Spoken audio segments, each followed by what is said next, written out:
And I'm a professor of neurobiology and ophthalmology at Stanford School of Medicine. Today's podcast episode is all about sleep. We're also going to talk about the mirror image of sleep, which is wakefulness.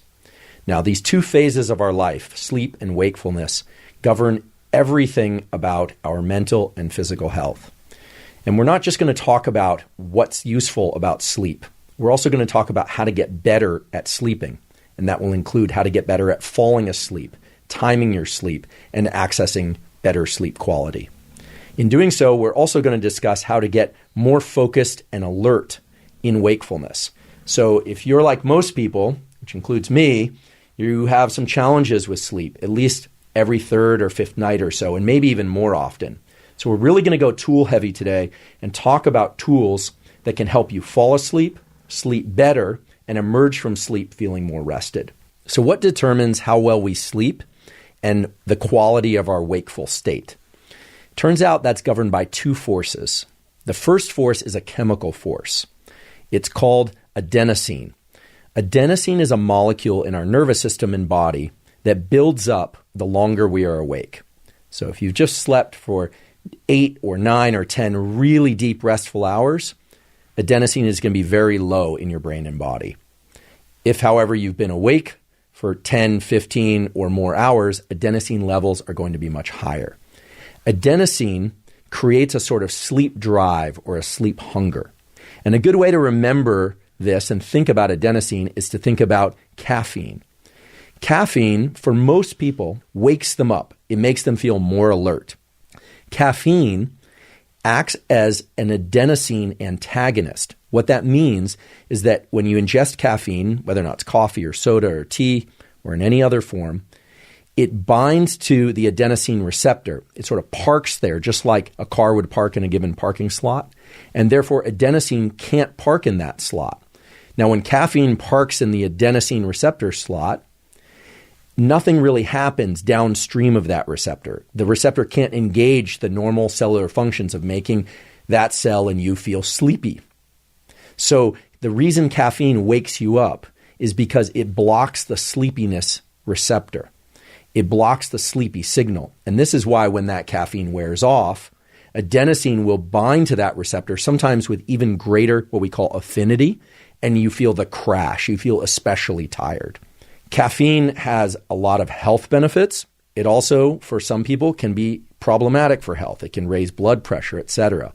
Caffeine increases this molecule that's a neuromodulator that we call dopamine. We discussed this in episode 1, which tends to make us feel good, motivated, and give us energy. Because, as you may have learned in episode 1, dopamine is related to another neuromodulator called epinephrine, which gives us energy. In fact, epinephrine is made from dopamine. So let's just take a step back and think about what we're talking about when we're talking about sleepiness. If you've ever pulled an all-nighter, you'll notice something interesting. As morning rolls around, you'll suddenly feel an increase in your energy and alertness again, even though adenosine has been building up for the entire night. Why is that? The reason that is because there's a second force which is governing when you sleep and when you're awake. And that force is a so-called circadian force. Circadian means about a day or about 24 hours. And inside all of us is a clock that exists in your brain and my brain and the brain of every animal that we're aware of that determines when we want to be sleepy and when we want to be awake. That block of sleep and when it falls within each 24-hour cycle is governed by a number of different things. But the most powerful thing that's governing when you want to be asleep and when you want to be awake is light. And in particular, it's governed by sunlight. Now, I can't emphasize enough how important and how actionable this relationship is between light and when you want to sleep. It's quite simple on the face of it, and it's quite simple to resolve, but people tend to make a big mess of this whole circadian literature, frankly. So let's just break it down from the standpoint of what's going on in your brain and body as you go through one 24-hour day. Let's start with waking. So regardless of how well you slept at night or whether or not you were up all night, most people tend to wake up sometime around when the sun rises. When you wake up in the morning, You wake up because a particular hormone called cortisol is released from your adrenal glands. Your adrenal glands sit right above your kidneys, and there's a little pulse of cortisol. There's also a pulse of epinephrine, which is adrenaline, from your adrenals and also in your brain, and you feel awake. Now, that pulse of cortisol and adrenaline and epinephrine might come from your alarm clock. It might come from you naturally waking up. But it tends to alert your whole system in your body that it's time to increase your heart rate, it's time to start tensing your muscles, it's time to start moving about. It's very important that that cortisol pulse come early in the day, or at least early in your period of wakefulness. When you wake up in the morning and you experience that rise in cortisol, there's a timer that starts going, and these are cellular timers, and they're dictated by the relation between different organs in your body, that says to your brain and body that in about 12 to 14 hours, a different hormone, this hormone we're calling melatonin, will be released from your pineal gland. So there's two mechanisms here, a wakefulness signal and a sleepiness signal. And the wakefulness signal triggers the onset of the timer for the sleepiness signal. Okay, so the rhythm of cortisol and melatonin is what we call endogenous. It's happening in us all the time without any external input. In fact, if we were in complete darkness, living in a cave with no artificial lights whatsoever, these rhythms of cortisol and melatonin would continue. So if you were in complete darkness, it would happen once per 24-hour cycle, but it would be somewhat later and later each day. Whereas under normal circumstances, what happens is you wake up, and what happens when you wake up? You open your eyes. When you open your eyes, light comes into your eyes. Now, the way this system works is that you have a particular set of neurons in your eye. They're called retinal ganglion cells. When light comes into the eye, there's a particular group of retinal ganglion cells or type of retinal ganglion cells that perceives a particular type of light and communicates that to this clock that resides right above the roof of your mouth called the suprachiasmatic nucleus. And the suprachiasmatic nucleus has connections with essentially every cell and organ of your body. Now, it's vitally important that we get light communicated to this central clock in order to time the cortisol and melatonin properly. When I say properly, I can say that with confidence because we know, based on a lot of evidence, that if you don't get your cortisol and melatonin rhythms right, there are tremendously broad and bad effects on cardiovascular health, metabolic effects, learning, depression, dementia. So let's think about what happens when we do this correctly and how to do it correctly. When we wake up, our eyes open. Now, if we're in a dark room, there isn't enough light to trigger the correct timing of this cortisol melatonin thing, these rhythms. You might say, well, why won't any light do it? Well, it turns out that these neurons in our eye that set the circadian clock and then allow our circadian clock to set all the clocks of all the cells and organs and tissues of our body responds best to a particular quality of light and amount of light. And those are the qualities of light and amount of light that come from sunlight. So these neurons, what they're really looking for, although they don't have a mind of their own, is the sun at what we call low solar angle. The eye and the nervous system don't know anything about sunrises or sunsets. It only knows the quality of light that comes in when the sun is low in the sky. The system evolved so that when the sun is low in the sky, there's a particular contrast between yellows and blues that triggers the activation of these cells.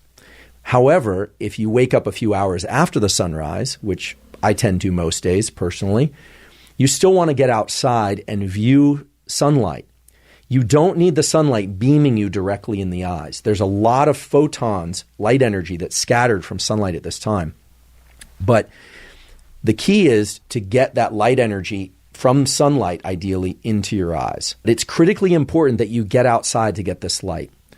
I had a discussion with a colleague of mine, Dr. Jamie Zeitzer, who's in the Department of Psychiatry and Behavioral Sciences at Stanford, a world expert in this, and he tells me that it's 50 times less effective to view this sunlight through a window, through a car windshield, or through a side window of a car than it is to just get outside with no sunglasses and view light early in the day.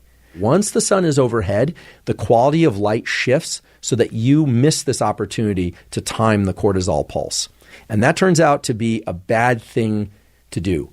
You really want to time that cortisol pulse properly, because we'll get into this a little bit more later, but a late shifted cortisol pulse, in particular a 9 p.m. or 8 p.m. increase in cortisol, is one of the consequences and maybe one of the causes of a lot of anxiety disorders and depression. So it's kind of a chicken egg thing. We don't know whether or not it's correlated with, it's the cause or the effect, but it's a signature of depression and anxiety disorder. Bringing that cortisol pulse earlier in your wakeful period, earlier in your day, has positive benefits ranging from blood pressure to mental health, etc. I'm not going to list them all off because there are just so many of them, but many, many positive things happen when you are getting the cortisol early in the day, far away from your melatonin pulse.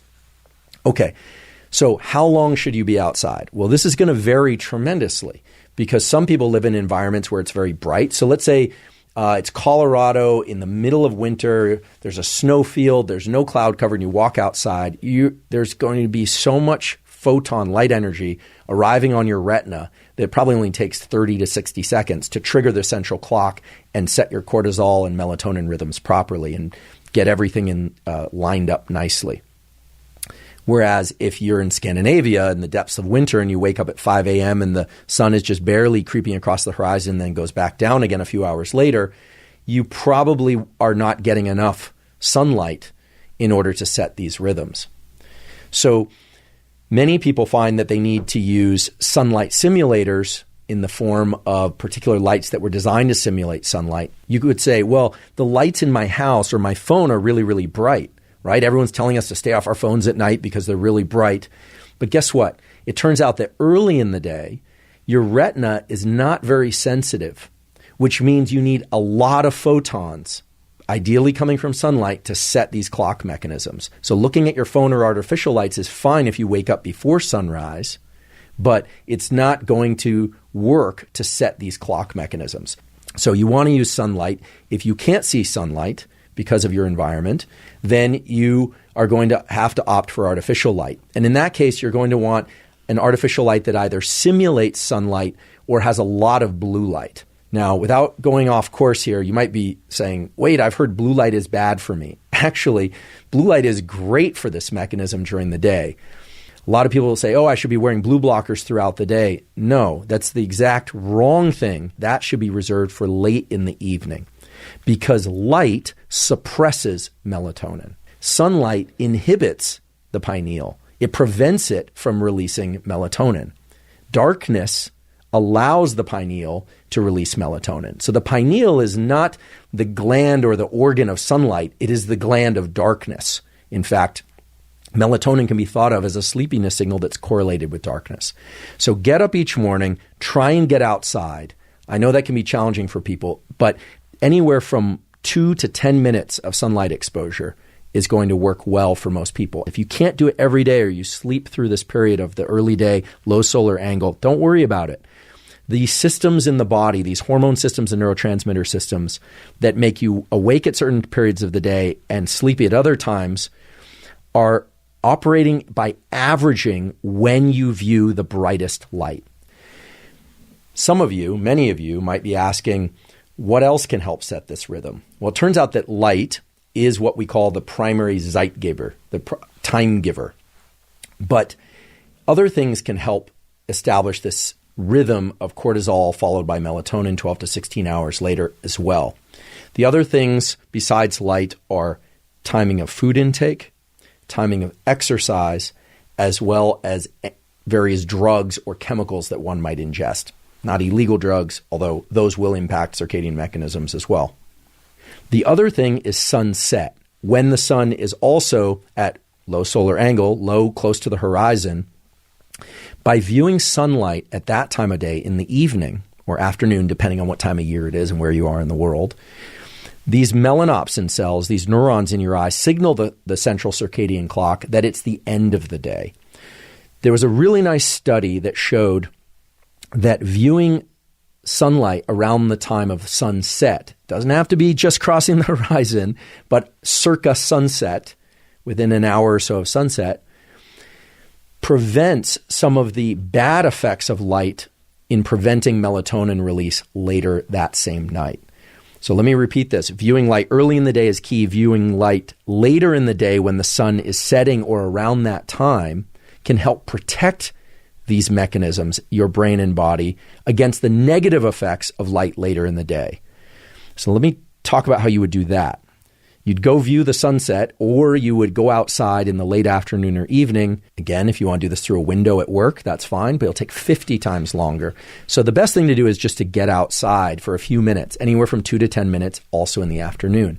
Having those two signals arriving to your central clock that your body, your internal world knows when it's morning and knows when it's evening is tremendously powerful.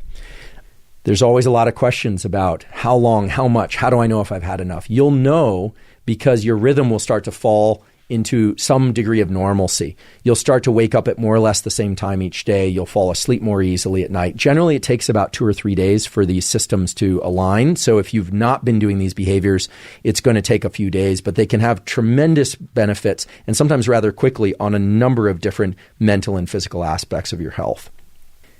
Now let's talk about the bad effects of light, because light is not supposed to arrive in our system at any time.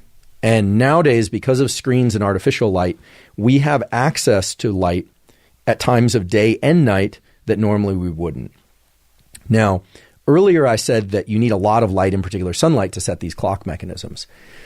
That's true, but there's a kind of diabolical feature to the way all this works, which is the longer you've been awake, the more sensitive your retina and these cells are to light.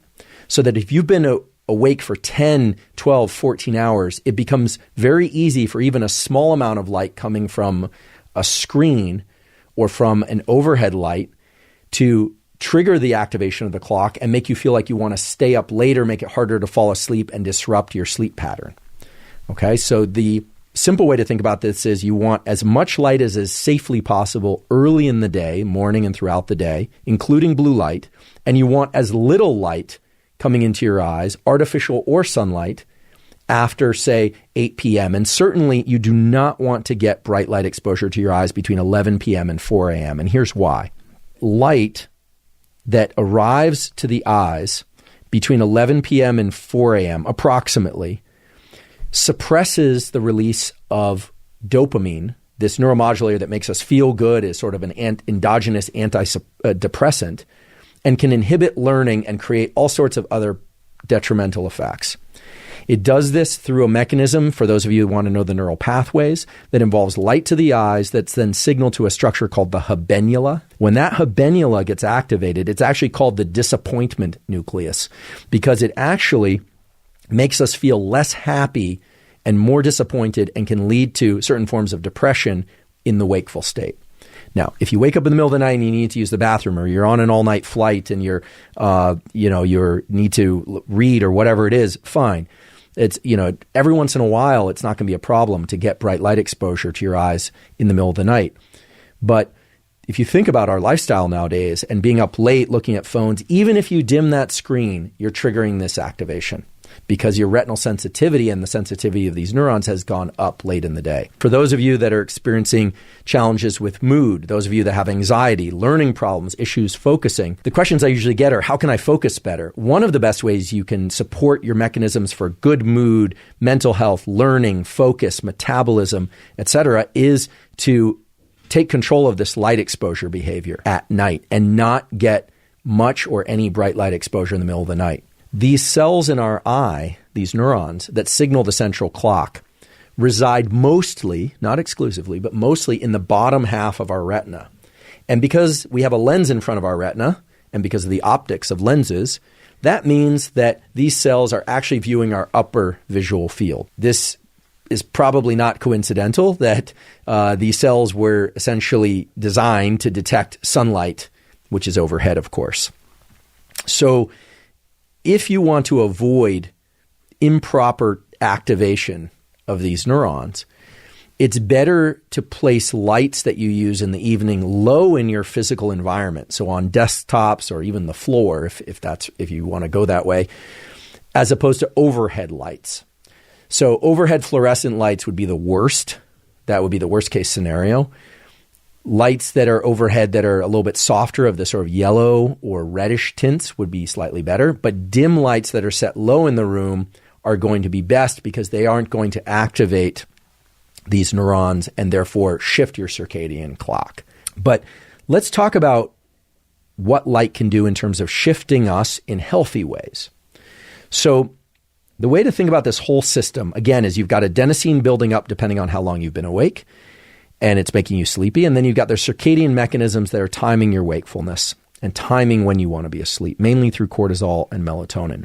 But there are a bunch of other things that are downstream of cortisol and melatonin, like we tend to be hungrier during our wakeful period than late at night. Some people like to eat it late at night, but if you're finding that you can't become a day person or a morning person, shifting your light exposure, exercise, and food intake to the daytime will help. Jamie Zeitzer and colleagues did a beautiful study showing that if you turn on the lights before waking up, so around 45 minutes to an hour before waking up, even if your eyelids are closed, provided you're not under the covers, after doing that for a few days, that increases your total sleep time and shifts forward the time at which you feel sleepy. It makes you want to go to bed earlier each night. Now, in a kind of diabolical way, they did this with teenagers who are notorious for wanting to wake up late and stay up late. And what they found was bright light flashes, just turning on the lights in their environment, overhead lights, because they're trying to activate the system, and that's why they're using overhead lights. Even through the eyelids, before these kids woke up, then made those kids naturally want to go to bed earlier, and they ended up sleeping longer. So that's something you could try. You could put your lights on a timer to go on early in the day before you wake up. You could open your blinds so that sunlight is coming through. Now, again, if you curl up under the covers, then it's not going to reach these neurons. But it's remarkable the light can actually penetrate the eyelids, activate these neurons, and go to the central clock. That study illustrates a really important principle of how you're built, which is you have the capacity for what are called phase advances and phase delays. And I don't want to complicate this too much. So the simplest way to think about phase advances and phase delays is that if you see light late in the day, and in particular in the middle of the night, your brain and body, for reasons that now you understand, will think that that's morning light, even though it's not sunlight, because you have this heightened sensitivity. And it will phase delay. It will delay your clock. It will essentially make you want to get up later and go to sleep later. So the simple way to think about this is if you're having trouble waking up early and feeling alert early in the day, you're going to want to try and get bright light exposure even before waking up, because it will advance your clock. It's sort of like turning the clock forward.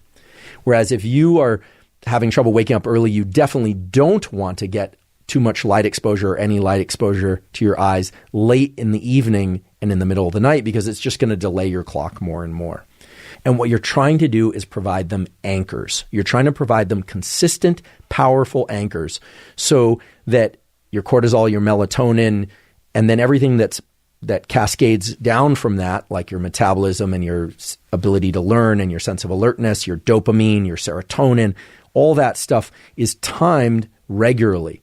One of the reasons why there's so much, challenge out there with focus and anxiety and depression, there are a lot of reasons for that. But one of the reasons is that people's internal mechanisms aren't anchored to anything regular. These systems, again, will average, but if you can provide them consistent light anchors early in the day and in the evening and avoiding light at night, you will be amazed at the tremendous number of positive effects that can come from that at the level of metabolic factors, hormones, and just general feelings of well-being. And this is why whenever people ask me, what should I take, which is one of the most common questions I get, what supplement should I take? What drugs should I be taking? What things should I be taking? The first question I always ask them is, how's your sleep? And 90% of the time, they tell me they either have trouble falling asleep or staying asleep, or they don't feel rested throughout the day. A brief note about naps. Naps, provided that they're less than one ultradian cycle, provided they're 20 minutes or 30 minutes or even an hour, can be very beneficial for a lot of people. You don't have to take them, but many people naturally feel a dip in energy and focus late in the afternoon. In fact, if we were going to look at wakefulness, what we would find is that you get that morning light exposure, hopefully, your cortisol goes up, people start feeling awake, and then around 2 or 3 or 4 in the afternoon, there's a spike in everything from alertness to ability to learn. Some metabolic factors drop, and then it just naturally comes back up, and then it tapers off as the night goes on. So for some of you, naps are great. I love taking naps. Some people, they wake up from naps feeling really groggy. That's probably because they're not sleeping as well as they should at night or as long as they should at night. And so they're dropping into REM sleep or deeper forms of sleep in the daytime.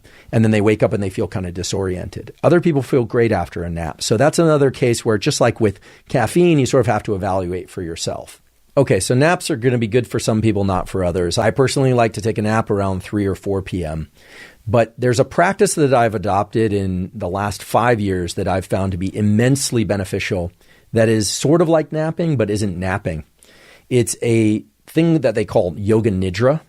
Yoga nidra actually means yoga sleep, and it's a sort of meditation that you listen to. Meditation and yoga nidra scripts have been immensely helpful for me in terms of accelerating the transition to sleep. So they involve taking a few minutes, 10 to 30 minutes or so, just like you would for a nap, and just listening to a script almost passively. And it has you do some particular patterns of breathing and some other kind of body scan-like things that can really help people learn to relax, not just in that moment, but get better at relaxing and turning off thinking in order to fall asleep when they want to do that at night. In other words, they're always good for you because it's a training mechanism by which you self-train your nervous system to go from a state of heightened alertness that you don't want to heightened relaxation that you do want. And so it's really teaching you to hit the brake. And that brings us to an even more important point, perhaps, which is we've all experienced that we can stay up if we want to, right? If we want to stay up late on New Year's or we want to push an all-nighter, some people can do that more easily than others, but we're all capable of doing that. But it's very hard to make ourselves fall asleep. And so there's a sort of asymmetry to the way our autonomic nervous system, which governs this alertness, calmness thing, the sympathetic and parasympathetic nervous system, there's an asymmetry there where we are more easily able to engage wakefulness and drive wakefulness. We can force ourselves to stay awake. Then we are able to force ourselves to fall asleep. And one of the things that I say over and over again, and I'm going to continue to say over and over again, is it's very hard to control the mind with the mind. When you have trouble falling asleep, you need to look to some mechanism that involves the body. And all the things I described, meditation, hypnosis, yoga nidra, all involve exhale emphasized breathing, certain ways of lying down and controlling the body. We're going to get into breathing in real depth at another time. But all of those involve using the body to control the mind rather than trying to, wrestle your mind into a certain pattern of relaxation. And when we're having trouble controlling the mind, I encourage people to look towards the body. Look toward sunlight. Avoid sunlight and bright light if that happens to be late at night. So there's a theme that's starting to emerge, which is in order to control this thing that we call the nervous system, we have to look back to some of the things we discussed earlier, like sensation, perception, etc. But we have to ask, what can we control? Well, I'm talking about controlling light exposure, controlling your breathing and body, non-sleep deep rest, or what I hereafter we will refer to as NSDR, non-sleep deep rest, as a way to reset one's ability to be awake after you emerge from NSDR, so to get some more wakefulness and ability to attend, some emotional stability, reset, as well as make it better and easier to fall asleep when you want to go to sleep at night. Now, non-sleep deep rest does have some research to support it. There's a beautiful study done out of a university in Denmark. I will later provide a link to that study that showed that this meditation and yoga nidra type meditation allows dopamine and other neuromodulators in an area of the brain called the striatum that's involved in motor planning and motor execution to reset itself. In other words, this NSDR can reset our ability to engage in the world in a way that's very deliberate. Okay, so what about things that we can and maybe should or should not take in order to control and access better sleep and better wakefulness? There are a couple things that are directly in line with the biology related to falling and staying asleep and directly in line with the biology of wakefulness. There's a whole category of things like stimulants, cocaine, amphetamine, and prescription stimulants that are the prescription ones were designed for the treatment of narcolepsy. So things like modafinil or armodafinil that are designed to create wakefulness. They are all essentially chemical variants of things that increase epinephrine and dopamine. Now, of course, I'm of the standpoint that things like cocaine and amphetamine are just across the board bad. They have so many addictive and terrible effects. In the proper setting, prescribed by the proper professional, things like modafinil for narcolepsy might be appropriate. I know that a lot of people out there take Adderall, even though they haven't been prescribed Adderall, in order to increase wakefulness. That is essentially, it's illegal for one, but it's abusing the system in the sense that you're pushing back on the adenosine system slightly differently than you do caffeine. It will make you feel more alert. There tends to be a heavy rebound, and they do have an addictive potential. There are also some other effects of those that can be quite bad. But there are some supplements and some things that are safer, certainly safer, and that in cases where you're doing all the right behaviors, you're exercising and eating correctly, and you're still having trouble with sleep, that can be beneficial for falling and staying asleep. Now, I want to be very clear. I am not pushing supplements. I'm just pointing you towards some things that have been shown in peer-reviewed studies to have some benefit. The first one is magnesium.